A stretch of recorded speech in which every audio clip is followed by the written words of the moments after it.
This will be a quick post-mortem regarding UAIM, which is an asset that I recently released on FAB.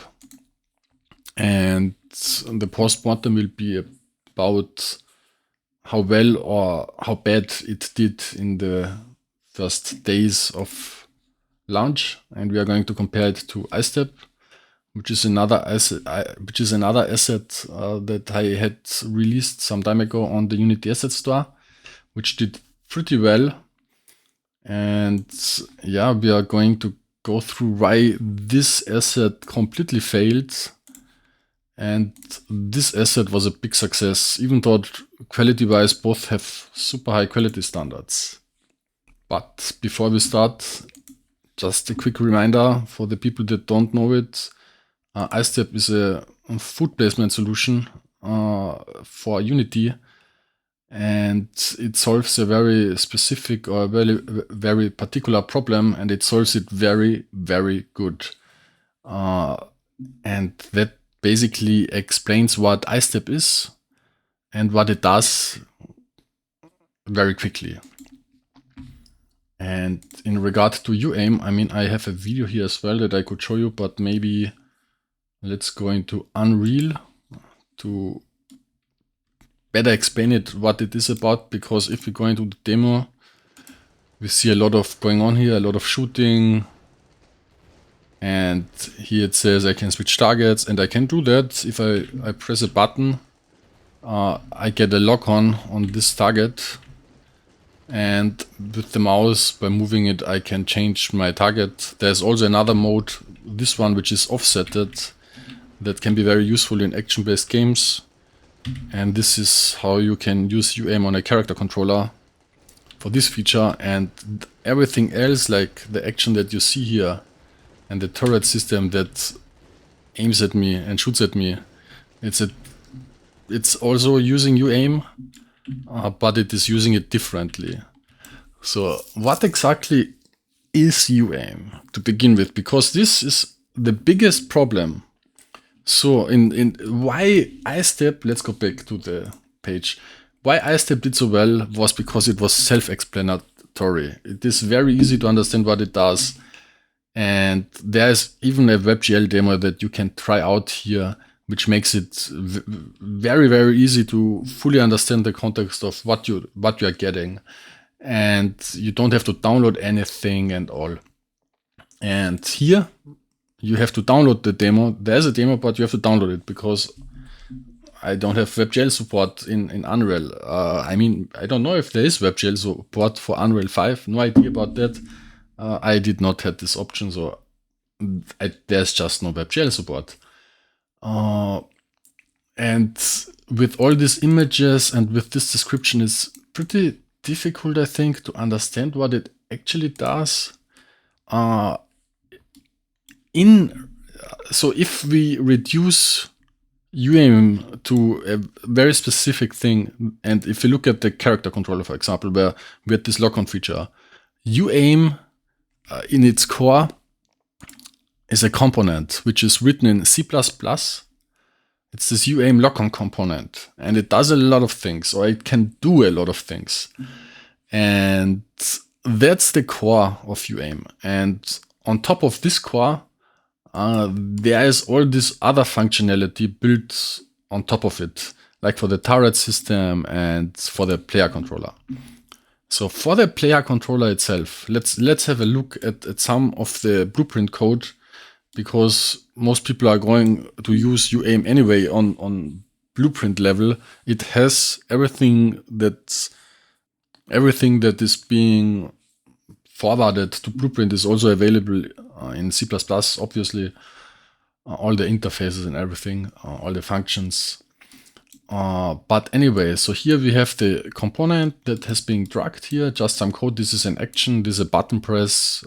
Basically, this is how in Unreal this is being done. And what happens when I press this button, you can forget this thing here. And also this on the right, because we are not going into details on how this specific character controller works, but only on how UAIM is being used here. So what we do here is we check if it has a lock-on and if it has, if it has a lock-on, then we stop the lock-on. And this is some other stuff like, you know, this mouse thing and all other actions. But in general, if we have a lock-on, we stop the lock-on, and if we don't have a lock-on, we search for a lock-on and we apply it. So this is again where UAM is being used. This is a other function that depends on your game. And yeah, that's how you can use it. Very simple actually. With this and this function, you get a automatic lock-on functionality to your player character. And you can also copy these functions here if you need it to do some stuff. Yeah. So that's the main thing, how to get it running on your character to do this here, this lock-on, and smoothly fade out of it as well. That's the first thing. And this is being also used on the turret system. So let's go to this here. So if we look at that, that's such a turret, for example, and it is deriving from a base class, which is this one, which is basically empty here. And it's also a fairly simple setup because UAM supports, first of all, the character controller, control rotation, implementation, and also a custom one where you can use pitch and yaw as on rotating points, and you always need an arm as well. So it's like an IK solution that solves a very specific problem as well. It's just more complicated to understand what it is. But even for a turret, if you want to set it up, it's very simple. In the start behavior, what did I do? I just initialized UAM with a couple of other settings. It's just settings to make it work great on a turret, and it needs to call this init custom auto lock-on, where I can say pitch and yaw, and the arm, I have to initialize it because it cannot be auto-initialized if it's a custom component or it's a custom object like this turret system here. And then I just started and I set some parameters so that it behaves like a turret should behave. It has all this auto functionality. You don't have to use the auto functionality. There is also functions where you can apply your own rotation your own way, and you only get the perfect rotation that you need for pitch and yaw for the arm to look at where it needs to look at. So what does this even mean? So let's try something out. So let's take this turret and place it somewhere. Let's place it, I don't know, here. And let's set the target. Let's take maybe this one, this in the middle. And if we press play now and go out of here, we see that it fires at this target. We can move it around and it's still going to fire at the target, right?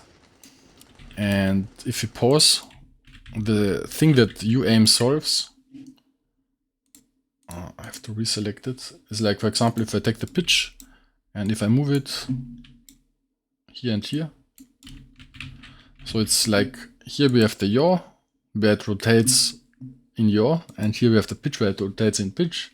The arm point, it's still going to shoot at this object here and not next to the object. It's going to aim at the object directly, even though it's all offsetted. And you see, that's what it does.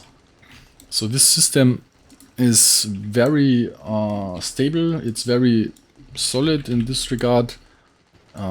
We can still move it around and everything will work. We can also rotate it and it's still going to aim at the thing. So it's very versatile and robust, and it's always going to aim at the target if it's configured in a way that it has no constraints, or with constraints. If it can fill the constraints, it's going to aim at the target. Otherwise, it's going to aim as good as it can towards the target. So it's a very solid solution to solve this specific IK problem. But it's, like I said, this is like a post-mortem, right? For this system here. And the problem is that with this video that I put here, it's very difficult to understand what UAM even does, if not impossible. I mean, I have written here a lot of things, right? Homing projectile, turrets, and math-able objects, and whatever. But I think people don't really understand what it really solves. So you can attach it even on moving objects, and they can rotate and do whatever they want, and it's still going to work, right? And yeah, this is not a simple problem to solve. So it has a reason why it's there. The asset has a reason for that. It's not just a simple look at, because with a look at you cannot solve this IK problem. It's not possible. It's just not possible. You can come close to. There are some algorithms that can iteratively come to a precise solution as well. But this is a direct solver, which is very quick, very fast. It's all in C++ and everything. So communication is a big issue to communicate what it does. And there is one other thing that UAM has, because it's not only this system that I just showed you, but it's also a projectile system. So what does this mean? So it comes with projectiles. The projectiles that are being shot here are included, which you can launch. There's a launch somewhere, a launch function here, I think. Yeah. And there's this event tick function where we trace if we hit something or not, with some logic that we don't skip objects that move fast. So it's very solid. It has a solid foundation to hit object if they are really hit. So it's not just physics based with some objects moving around, but it is really tracing things. And there's a variation of this normal projectile, which is this one. So this derives from the projectile, and this is a homing projectile. So this here uses UAIM as well. So UAIM can be even used on the projectile itself with the logic that I have here to make a homing projectile. Which means this thing here, depending on how you configure it, will physically try to navigate to the target. And now let's have a short look at the homing projectile. I'm going to walk past this because they are not homing. These are normal projectiles.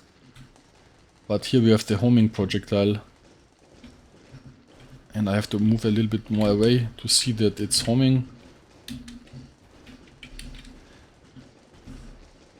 Yes, that's a homing projectile. And there's one thing that I almost forgot to mention. For turrets to hit the target, they need a prediction. And this prediction that is being used on the homing projectiles and actually on the turrets itself is necessary for having a great solution. So even this prediction is included in UAIM itself. So UAIM has this option to predict where the target is going to be next, and then the turrets will rotate in this direction before you even run there, so that the projectile, which has a velocity,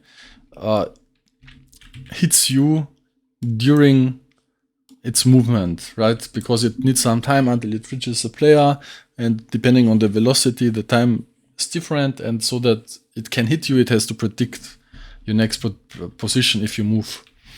And for the homing projectile, it's basically the same. It also needs to aim at the predicted position. For the homing projectile, it's not that big of a deal if you predict or not, but you see it if you have prediction or not. I mean, it's just, it looks a little bit better, right? And it hits the target a little bit quicker or in a more believable way. So actually, it's a system. So UAIM is a system where you have this lock-on functionality, this targeting functionality, where you have this prediction functionality, and where you have all these projectiles and homing projectiles, turrets, and everything that you can use. So it's a fairly big project from this point of view. But yeah, you don't see it in the description, you don't see it in the video, you don't see it anywhere. And this is why it failed so much to sale.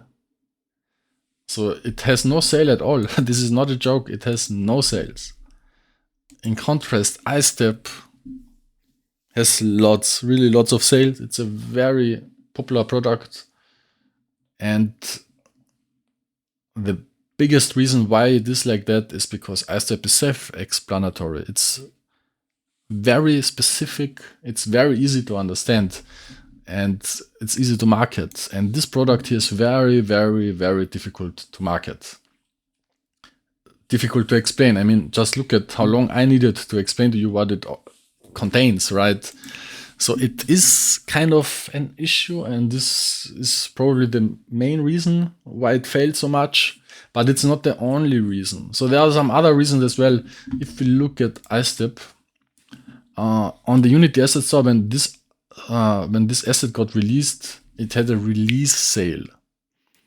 And due to that, it had better visibility, and people tended more to buy it, which pushed the asset from the beginning, which also generated even more visibility, which also made, because people bought it, they also gave reviews, which also pushed the asset because the reviews were very good.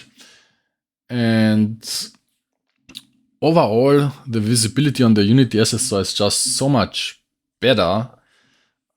Unity also does some other things, like with this promotion stuff here. For what, I don't know what's the algorithms, but, and I don't know if they are still like they used to be, but I know that iStep sometimes were shown on the main page sometimes, just because. And this also created some sales here and there. And yeah, this was very good from Unity itself. And yeah, you see it also has this auto video playback, right? I have videos here, which is also very helpful to present an asset, which if you look here, such thing does not exist. You have to press this button here to open something on YouTube and show it. There's one more thing why iStep had an easier time. I mean, there was this WebGL build that you just click and then you can play it in your browser and see what it's included, how it works, how well it does on specific edge cases. And yeah, it's just easier and simpler to check this out than it is to check, I don't know, this here out. Because here you have to download a demo, and then, yeah, you know, you have this download in between, more button clicks. It's just annoying, right? Because I think Unreal 5 doesn't even have WebGL. I don't know if that's true, but from my understanding, it doesn't have it. But who knows, you know? I don't have this button to export to WebGL, so I didn't look too much into it. And for me, it has no WebGL. So these are also reasons why UAIM did so bad. So it had no release sale. It basically had or has no visibility. You have also to if you let's have a look at FAB. So this is FAB, right? And there's one issue with FAB or there are multiple issues, but there's one big issue. And this marketplace is not just Unreal. It's a lot of things, right?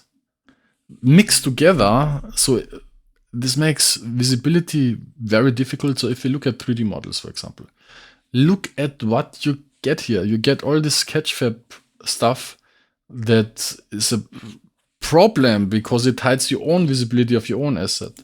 So if you click here, what is this? This is OBJ and FBX. It's not even an Unreal thing, right? It is some generic thing for everything. And there's a lot of stuff like that, which makes visibility really hard. So people that want to find you have to go here, check Unreal Engine and only Unreal Engine. I think this used to be bigger, this list, or maybe it was not. Maybe I have it wrong in my memory. Anyway, now I have the Unreal objects, right? 3D models in this case. I can delete the 3D models so I get everything.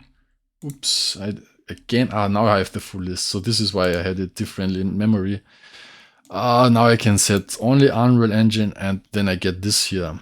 And you can sort here by newest as well, but it was broken. It was broken. This listing was just not correct. My asset was not listed under newest when it got released. And this is also a big visibility problem. And yeah, all this, I don't know if I can say that it's a chunky content if we disable the filters. Did it disable the filters? I don't know. No, it did not. If we disable this filter here, this content with the Sketchfab stuff and all, there's even Unity stuff in here. It is a problem for visibility, a big problem. The bugs with the sorting are a problem. No auto playback, so I don't have a video here automatically. I have to put it here. No WebGL, this is an Unreal thing, yeah. And all of that together made this product a big failure. It just did not sell. And on the other hand, this product here was a big success. And that's just how it is, I guess. I wanted to share this information with you. It's a little bit sad because this is also a good product, you know, but yeah, difficult to sell.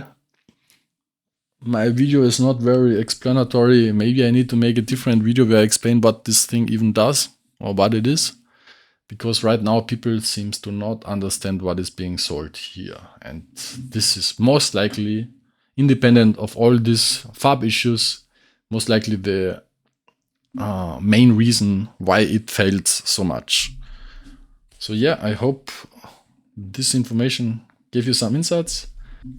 And yeah, that's it for this video. Hope you got some nice information out of that.